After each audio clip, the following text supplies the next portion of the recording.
Báez concluyó su mandato en febrero de 1853, cuando fue sustituido por Santana, quien volvía a la presidencia por tercera vez. Los seguidores de Santana se dieron cuenta de que Báez se había aprovechado del poder para formar su propio grupo político. Sobre esto, el historiador Jaime Domínguez.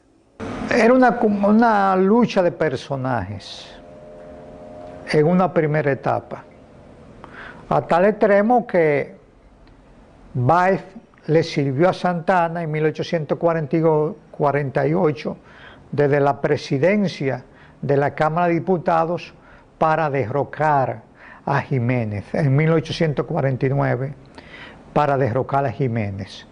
Pero después que Báez gobierna 4 años, se distancia de Santana.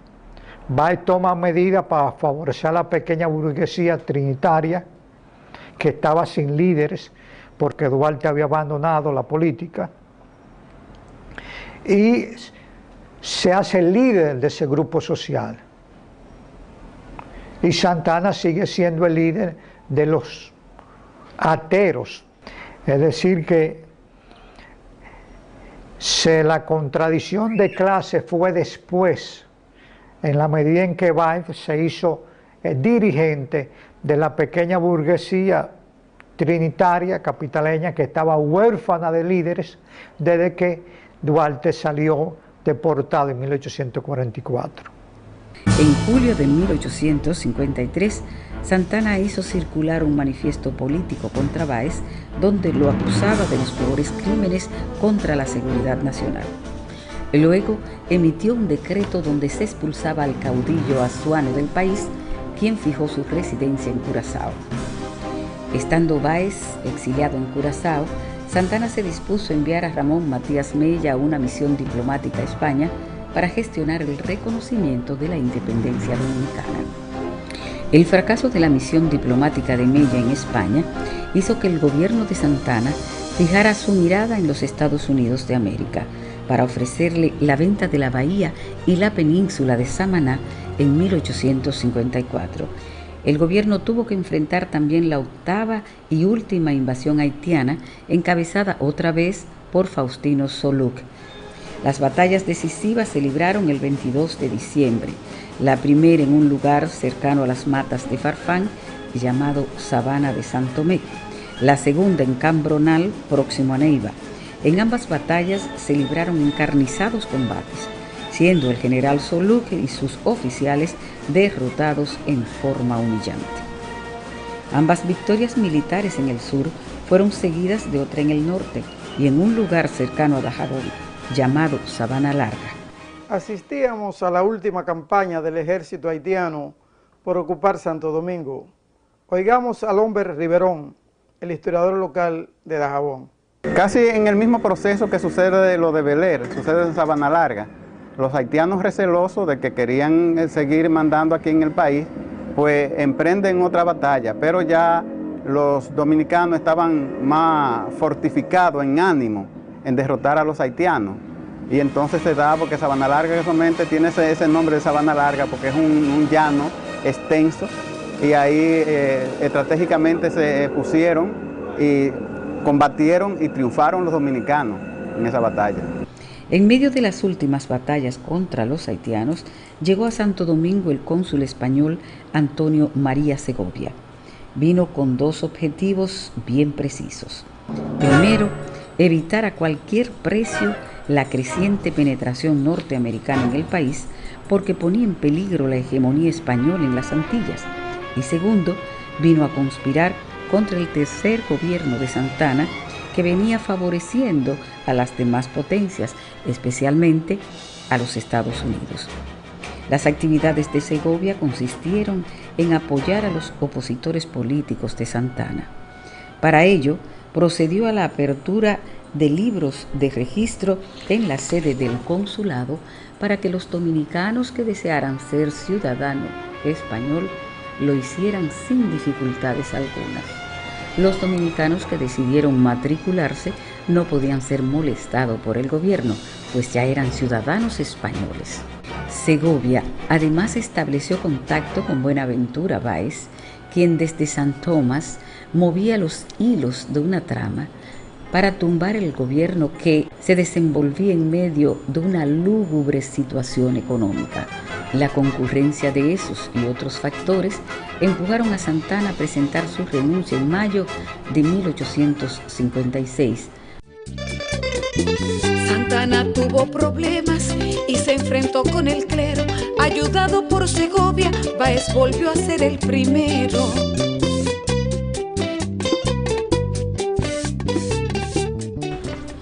El segundo gobierno de Báez inició de inmediato una campaña de ataques contra Santana y sus colaboradores. Báez y su grupo necesitaban recursos para fortalecerse en el poder. Para captar recursos frescos, el gobierno decidió participar en el negocio de la compra de tabaco, decisión que afectó a los comerciantes intermediarios cibaeños. Como carecía de recursos para comprar la cosecha de tabaco, que fue muy buena en 1857, el gobierno decidió imprimir 18 millones de billetes sin respaldo.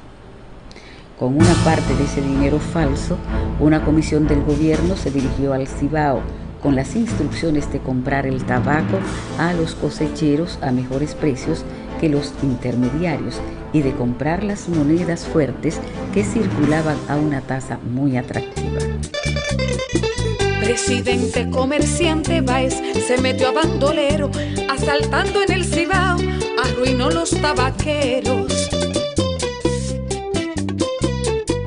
En efecto, al darse cuenta los productores y los comerciantes cibaeños del fraude financiero del gobierno, decidieron reunirse la noche del 7 de julio de 1857 en la fortaleza San Luis de Santiago, conjuntamente con los hombres de armas y los intelectuales de la ciudad, para anunciar en un manifiesto que desconocían el gobierno del señor Báez y establecían allí un gobierno provisional encabezado por el general José Desiderio Valverde.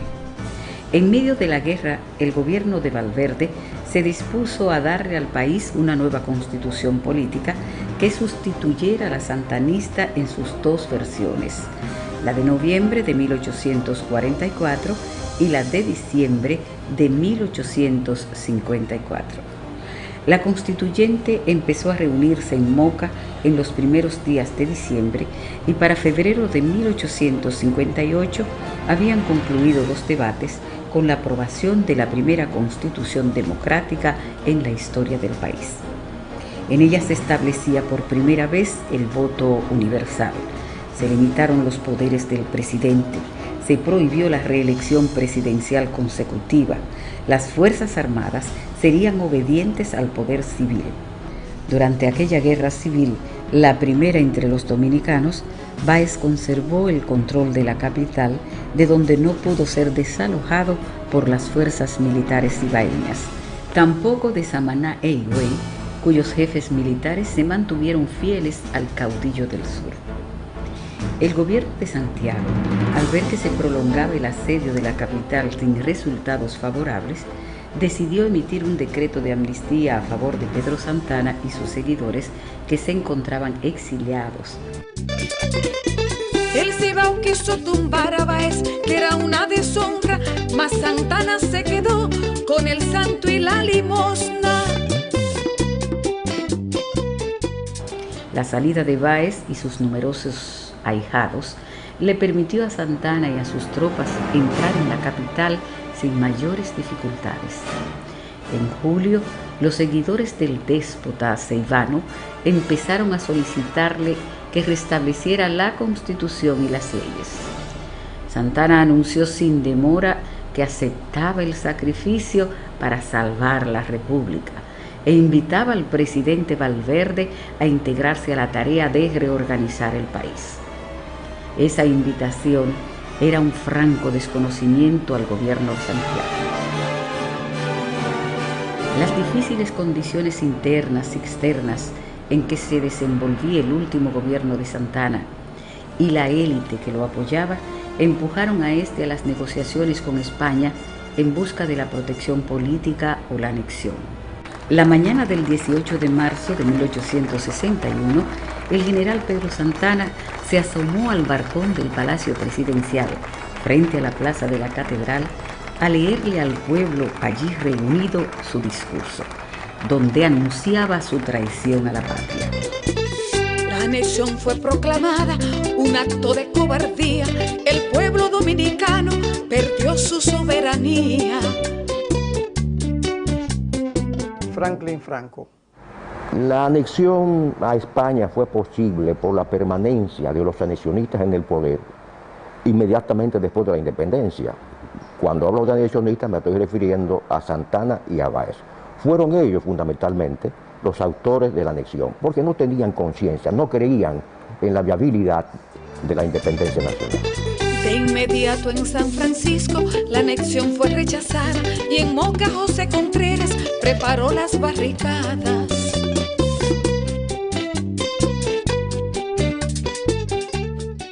Fue precisamente en Moca donde se produjo la primera reacción armada a la anexión a España. Oigamos el historiador local de allí, Rubén Lulo Gid. Y Moca también hizo sus aportes significativos a la restauración de la República. Fue la primera en protestar con las armas en las manos cuando un grupo de sus mejores hijos, al grito de ¡Viva la República!, se lanzó al asalto del cuartel español comandado por el coronel José Contreras, y lograron tomar el cuartel. Se distinguieron en la lucha don Antonio Pacicá, José Inocencio Reyes, José Contreras, Cayetano Hermosén y José María Rodríguez. Eran los cabecillas de la... Tomaron el cuartel, mataron al teniente capellán, que era quien defendía el cuartel, que era uno de los dominicanos españolizados. Bajaron la bandera española e izaron la bandera dominicana como señal de triunfo. Cruzaron el parque después de tomar el cuartel y fueron a la Plaza de Armas. Pero allí la lucha era muy desigual, estaban comandados los españolizados dominicanos por Juan Suero, el general Juan Suero, que le llamaban el Cid Negro, y derrotaron a los patriotas, que aunque no lograron su objetivo, sembraron la semilla de la libertad. Esta es la zona de Juan Lopito, aquí en Moca. La importancia que tiene es que por aquí, por esta área, fue de donde partieron Cayetano Hermosén, José Contreras, y los primeros que dieron el grito de Moca el 2 de mayo de 1861. Este monumento está dedicado a la gesta.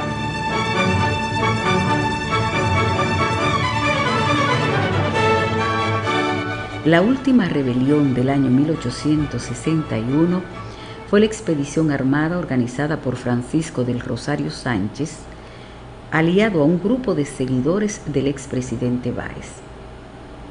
Sánchez y los baecistas se encontraban exiliados en San Tomás. Para enero de ese año, Sánchez estaba enterado de las gestiones anexionistas de Santana y decidió trasladarse a Haití, donde había un nuevo presidente, el general Fabre Geffrard, quien inauguró una nueva política de paz y colaboración con República Dominicana.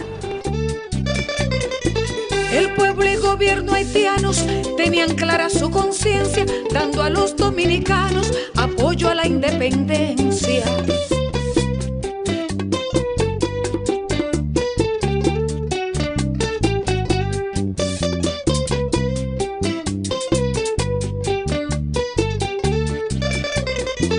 Sánchez y sus compañeros en Haití se prepararon y prestos para el ataque nuestra frontera cruzaron.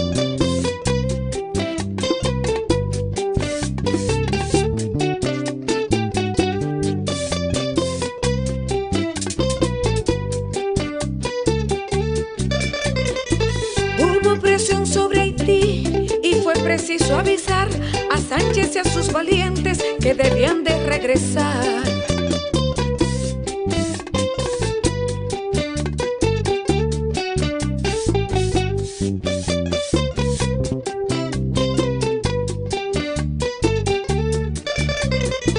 Pero Sánchez supo tarde que el plan había fracasado y en manos de la traición llegó al pueblo del cercado.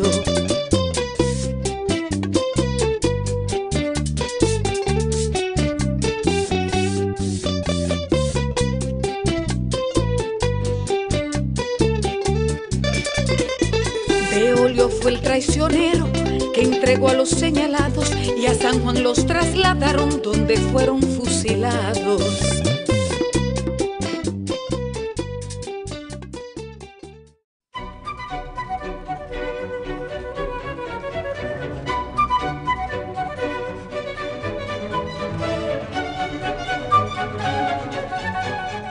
Este es el cementerio de San Juan de la Maguana.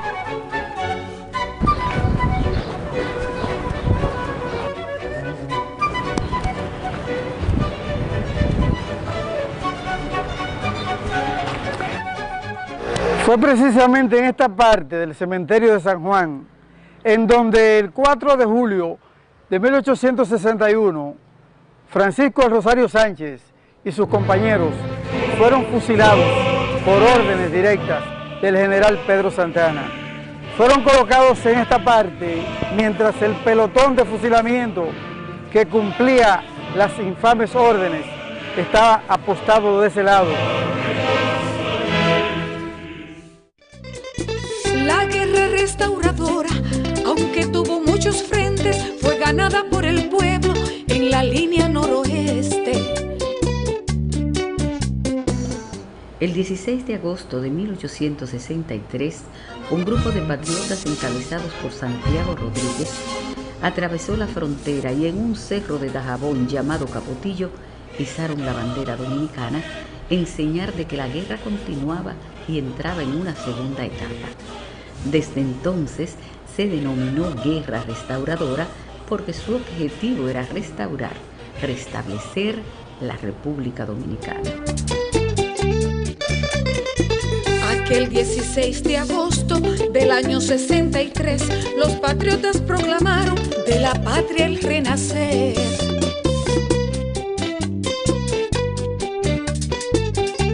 Oigamos al historiador Roberto Casá. Se crearon las condiciones para una rebelión nacional. El centro de estas condiciones fue la zona del Cibao, debido a que era donde se encontraba el núcleo principal del campesinado mercantil, el más castigado por las políticas de la anexión, ya que ahí es que se cobraban los impuestos en forma más abusiva. Entonces el campesinado tabaquero, el más afectado, pero también el comerciante del Cibao, el sector comercial del Cibao, que siempre había estado marginado de los asuntos del poder. Y todavía más, esta guerra logra iniciarse en las proximidades de la frontera con Haití, debido a que el Estado haitiano había estado de maneras discretas, muy vacilantes, pero finalmente entraba dentro de su interés, tolerar la presencia de los huidos dominicanos de un intento de rebelión que hubo en febrero de 1863, de forma que a mediados de agosto, entre 15 y 16 de agosto, cruzaron dos núcleos de insurgentes, se levantó otro núcleo de insurgentes y se inició la marcha hacia la ciudad de Santiago, que culminó con la batalla en esa ciudad. Acerca de la batalla de Santiago, el historiador Edwin Espinal. Los españoles situados en Santiago, con Manuel Buceta como gobernador de la provincia, salen a la línea del oeste a rescatar las posesiones españolas, pero son replegados por los dominicanos y deben huir nuevamente a su cuartel central, que es Santiago. En este lugar, los dominicanos sitian a los españoles después de tomar todas las posiciones defensivas de la línea noroeste, y uno de los cerros estratégicos de la ciudad, que era Monte Haitiano, o el Cerro del Castillo, el lugar donde hoy está el monumento a los héroes de la Restauración. Y los patriotas del sur, de la Línea y Macorís, rodearon los españoles en el fuerte de San Luis.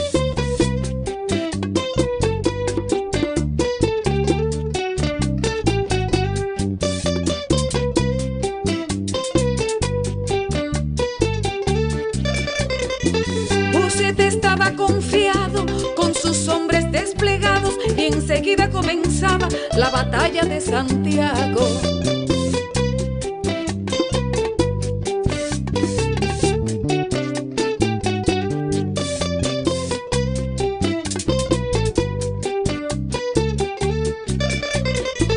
Y Santiago embravecido, ardió en los cuatro costados y el pueblo no daba tregua, causando muchos estragos.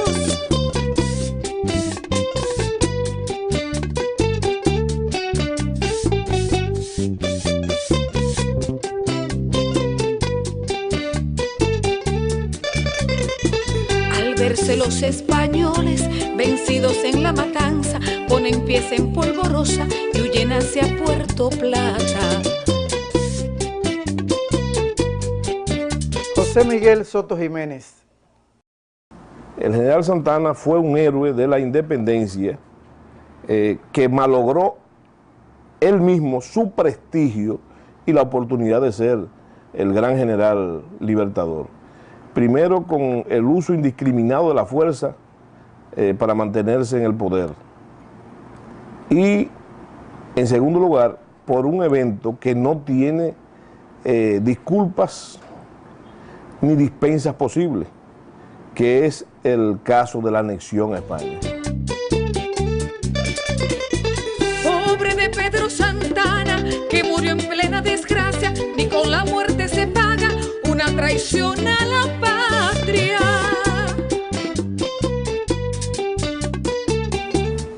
Había concluido el proceso de rescate de la soberanía nacional. La restauración fue una gesta inolvidable que logró definitivamente afianzar nuestra idea de la nacionalidad. Sin embargo, los sectores más atrasados estaban de nuevo por hacerse con el poder, como veremos en el próximo capítulo.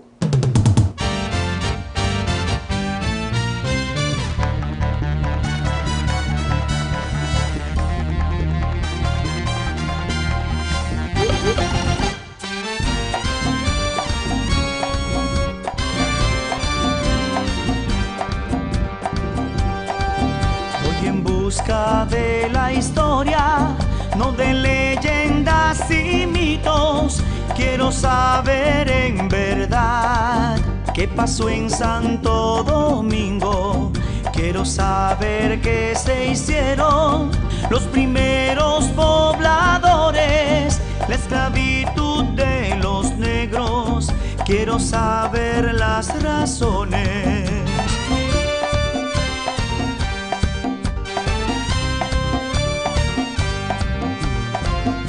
Investigaré de Osorio, de piratas y corsarios, la revolución haitiana y los grandes trinitarios, Santana, Báez, Lilis, Luperón y otros caudillos. Y también quiero saber del régimen de Trujillo, de Juan Bosch de Triunvirato y de peldaño a peldaño. De abril de 65 llegaré a los 12 años.